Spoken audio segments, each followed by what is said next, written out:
32 sindaci della provincia di Agrigento scrivono al Presidente del Consiglio Giuseppe Conte. L'obiettivo è trovare una soluzione alla questione migranti in arrivo. Se è vero che il governo nazionale ha chiuso i porti a causa dell'emergenza coronavirus, è ancor più reale il fatto che i migranti continuino ad arrivare, a intraprendere la loro traversata.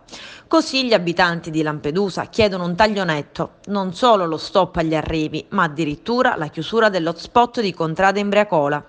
Questo soprattutto dopo aver avuto la notizia del transito di un migrante positivo al coronavirus, poi portato a Porto Empedocle e trasferito infine a Pozzallo. Il presidente della regione, Nello Musumeci, il sindaco di Lampedusa e Linosa, Toto Martello, richiedono invece una nave per l'accoglienza ad ormeggiare in rada per permettere ai migranti di poter fare la quarantena in sicurezza prima che raggiungano i luoghi di destinazione europei.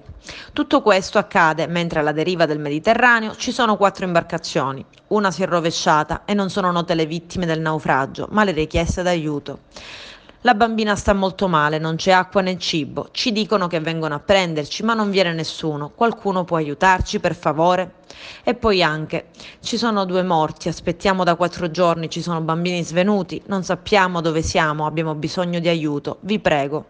Un disastro. Ieri il capo della Protezione Civile Angelo Borrelli ha firmato un'ordinanza che dispone l'invio di una nave di grossa stazza con personale medico della Croce Rossa a bordo per ospitare i migranti che dovessero arrivare autonomamente.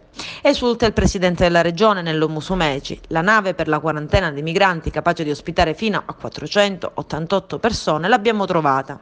E sulla terraferma a Siculiana ci sono 72 migranti ospiti del Villa Sicania. Non dorme sonni tranquilli il sindaco Leonardo Lauricella, che ha vietato il transito di qualsivoglia migrante e l'isolamento anche per tutto il personale che lavora a vario titolo all'interno dell'ex albergo che li ospita.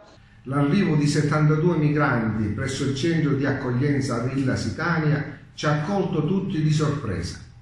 Infatti, senza alcuna informazione preventiva e quindi a cosa fatta, sono stato informato telefonicamente dalla prefettura della presenza di 72 ospiti presso la struttura.